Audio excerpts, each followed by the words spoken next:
Like most old main streets, downtown Denison has a hard time waking up in the mornings. These sleepy storefronts know nothing of the urban rat race, spending their days trapped in a Norman Rockwell masterpiece. But if that great late illustrator of Americana taught us anything, it's that scenery alone doesn't tell a story. People tell stories.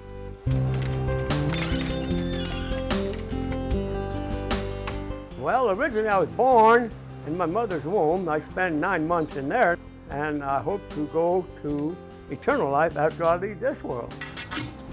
I was born in Wadowice, Poland. I was born on January 1st, 1914, and then 2 years later, we came to this country.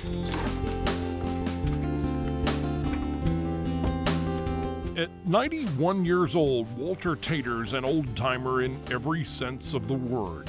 In the 40s, he served Uncle Sam, and by the 50s, he was a family man. But ever since Walter can remember, he's been one thing above all else. All my life, that's what I've been, a shoe cobbler.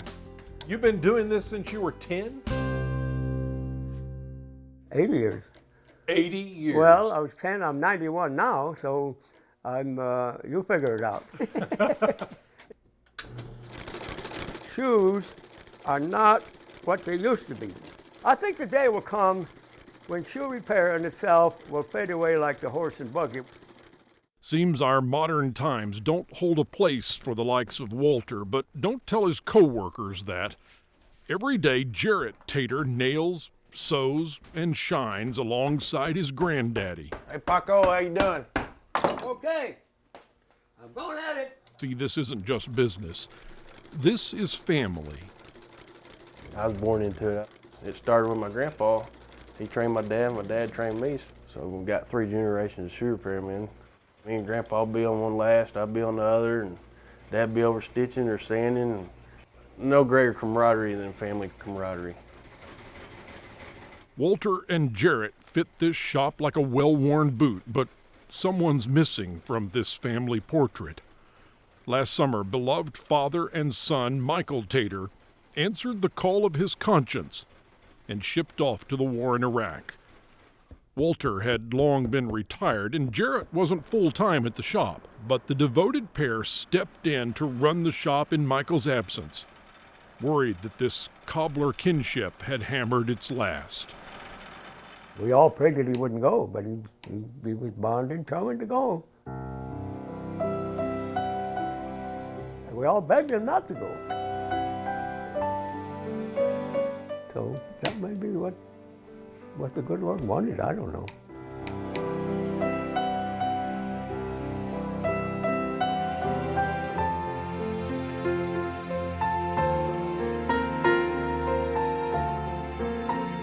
In November of 2004, just 6 months after Michael's departure, the Tatar family's worst fears became a reality. I knew when Mike left that he'd probably never come back. You knew that? Yes, in my heart I knew that.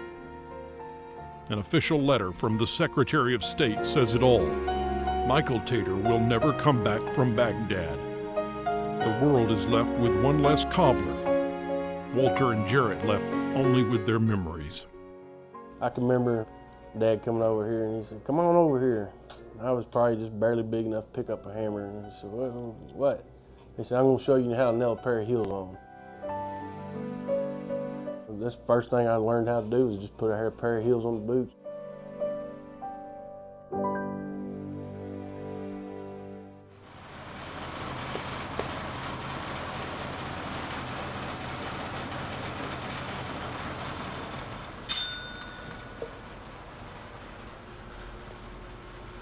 I loved it. It wasn't one of them things I had to do. He told me all the time, said, "Well, if you don't want to be here, you don't have to be here." I said, "No, as long as I'm with you, I don't care." The night he left, I guess it just finally sunk in on me and I started bawling and crying. He said, "What's wrong?" I said, "Well," I don't want you to go, but I know you need to go." And I said, "I'm just gonna miss you tremendously." And he said, "Well, same here." I was like, "Yeah, I know." He said, "I don't know if this is right to say between a father and son." He said, "But And of all of my friends I've ever had in my life, I think you're my best friend. And I said, I feel the same way too.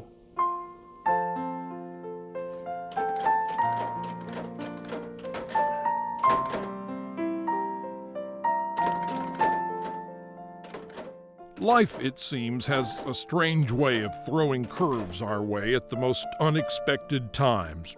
Walter Tatar thought that after 80 years of being a cobbler, he had settled into a quiet retirement. Jaret had dreamed of taking over the shop someday, but that opportunity, he thought, was far into the future. Now, together, the father and son of a fallen soldier see it as their duty to keep sewing leather, as a tribute to a man whose short life was spent among the antique machines of an antique profession. And make no mistake, this really is a three-way partnership. Walter and Jaret may do the work, but it is Michael's heart and soul that lives on in these tools, in this cracked wooden countertop, in the smell of old leather. All my memories of my family. We're a close-knitted family, and we took this so hard.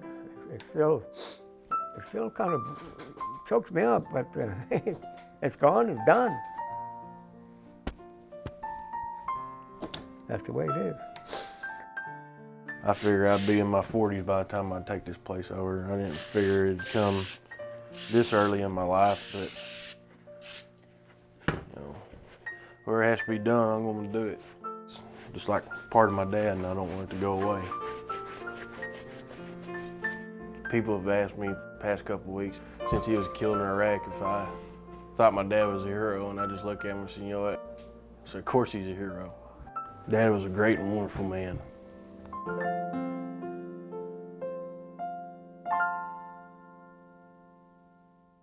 Thanks for hopping in and traveling with us. Now click the subscribe button for more videos like the one you just saw.